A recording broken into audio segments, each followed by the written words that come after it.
What is up YouTube? My name is, as always, Mr. Esnorb, and I welcome you all back to another RuneScape 3 Leagues video on this channel. And since you guys really love my last 3 Leagues videos here, or even my last 5 if we include the shorts that I put on this channel, and at this point I really wanted to say thank you guys for all the feedback, all the likes, all the comments, and all the subscribers that came with those videos. It is such a pleasure to do those videos. If I see this response from you guys, it's just insane, and a really big thank you guys. I decided that I want to take the stuff that I learned while playing Leagues and putting them together in this video here. So I have put together 5 tips that I think are particularly useful in this game mode, and I hope that these tips are helpful for you as well. Some of the tips are already mentioned in other videos of mine, so maybe if you have seen all the videos it will be doubled, but yet still I think they are sometimes so important that you can tell them twice. And with that out of the way, if you like the video, don't forget to like it, leave a comment with some critique, don't forget to subscribe if you're new to the channel,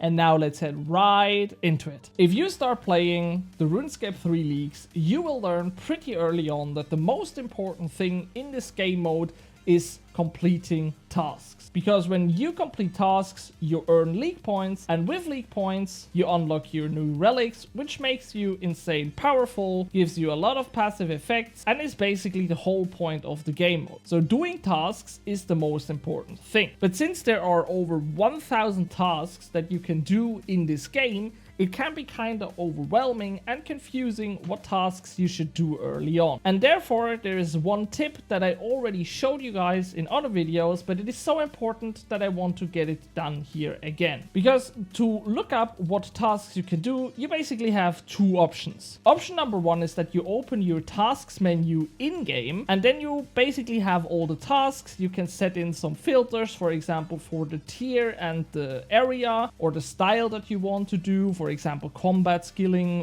whatever, which can be useful, but is also not that great. But then you also have the option to open the RuneScape 3 wiki page of the Leagues tasks, where you also get a list of all the tasks that you can do in-game. Then you can type in your name at the top. You can then choose if you want to hide the complete task, and then you have all the tasks that you haven't done yet. And this one is pretty interesting because you can pretty easily see what tasks you can do by just, for example, looking for the requirements. For example, here I only need level 1 in Hunter and the bird snare, which is pretty easy to do, so I could go out and do this task. But you can also sort them by the completionist percentage. This means that when you press here, that you get these tasks on top that most of the players have already done. So as you can see, when I untick the hide complete task, we now here have on top these tasks that basically almost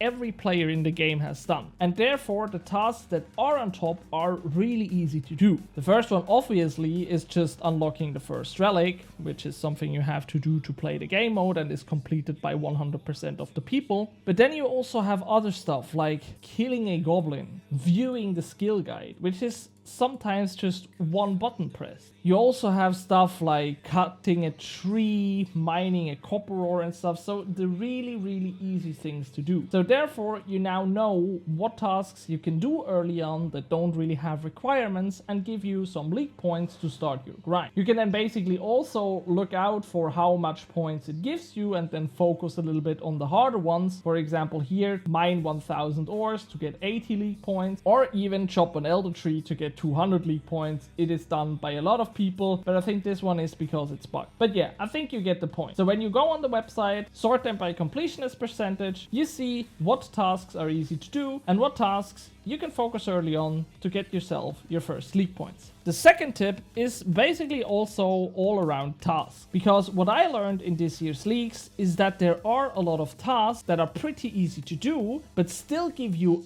a lot of league points, and I'm really talking about a lot of league points, just because they have a high level requirement. What I mean by this is pretty simple. When we go to the task list again, we can see that there are tasks that give you, for example, 200 league points, like this one here, mine 70 Bay Knight ore, which is really easy to do, The only thing that is hard about it is to get level 80 in mining. Also stuff like completing the invention tutorial is something that takes about 5 minutes, but the requirement here are the skills that you have or that you need to unlock this one. And therefore there are a lot of tasks that give you a lot of league points, let's be honest right here, that kinda only take you a few minutes, but the only quote-unquote hard part about it is to have the level requirement. So focusing on just one or a few specific skills early on will really skyrocket your early points grind. For example, when I have to start a new account and my goal is to get as much league points as possible early on, I would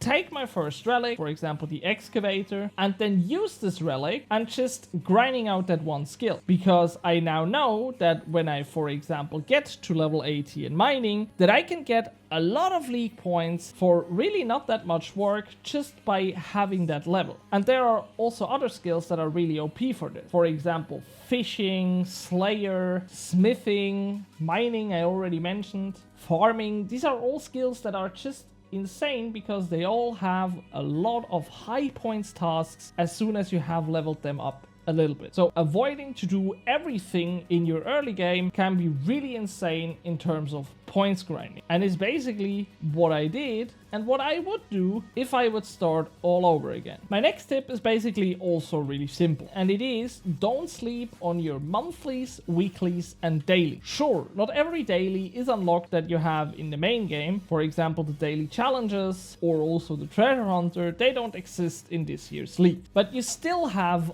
other dailies that you can do and also other weeklies and monthlies that you should do, because different than, for example, at a double XP weekend in the main game, the XP that you gain out of these events are also multiplied with your XP multiplier. And this means that wilderness events, good dicks cash, building god statues, troll invasion and all that shenanigans is OP in the main game, but in the leagues it is just so much more OP because you get so much more XP out of it. And if you want to know what weeklies, dailies and monthlies exist in the game, I have a guide to every one of these activities on my channel, which is for the main game but can also be used for the leagues game. But yeah, I think the most important thing is to not sleep on them, and if you like to do them, do them. It can also really help to level up some skills that you don't like. And talking about level up some skills that you don't like, here's my next tip for you. I have already mentioned that in one of my shorts videos that I did on the channel here, and I still think this method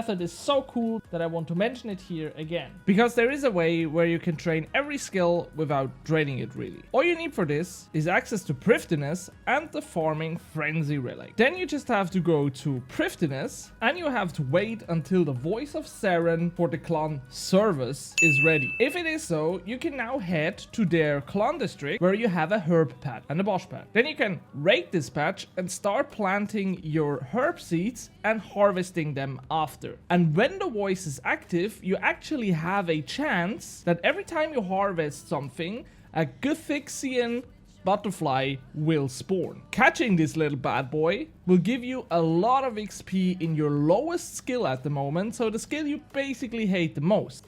So doing this method is really OP to train up your low level skills and also to unlock the leagues points tasks for example, getting level 10 in all the skills or level 20 in all the skills and all that stuff. And then my last tip that I have for you guys is to be a little bit creative with your gear, because a lot of people just focus on the fact that your combat relic make a combat style stronger, but kind of forgot that in your combat relic, no matter what combat relic you pick, you get 100% accuracy in set combat style. So this basically means that when you, for example, pick the melee relic, you can also wear magic armor and still have 100% accuracy. So therefore, you can be a little bit creative with your gear and, for example, pick other armor sets that are not good for your combat style in the main game, but don't have any negative effects in the leagues game mode. And therefore, you can, for example, wear a necromancy tag armor and get the dodge percentage, even though you don't play the necromancy combat style. And for the melee relic specific, there is also one weapon that I have already mentioned on this channel once with Lanikia Spear, which is a tier 82 weapon obtained from the Rex Matriarch, so actually pretty easy to farm, and it still has a tier 90 damage, but only a tier 75 accuracy. But since you have, in the leagues, 100% accuracy, this weapon in RuneScape 3 Leagues is basically as strong as, for example, a Noxious Scythe or the Drygore weapons, and it also has halberd range, and it is way easier to obtain in my opinion. So being creative with your gear can be really helpful. And so, there you have it. These are basically my top 5 tips for this year's leagues and are some things that I learned and used to progress my account to about 30,000 league points so far. But one of the most important tips for me actually is that you do whatever is fun for you, because it actually is possible that this one here will be the first and also the last leagues that we will get for RuneScape 3. We don't know if Jagex plans to do this one again, or if the next leagues are all again in old school. We just simply don't know. So if you have any enjoyment in this game mode, just try to make a good time for yourself and maybe do something that you always wanted to do in the game. So, and there you have it. That's it for this video. I hope you guys liked it. If so, don't forget to leave a like, leave a comment with some critics. Don't forget to subscribe if you're new. And now have a great day, and I will see you guys. Peace.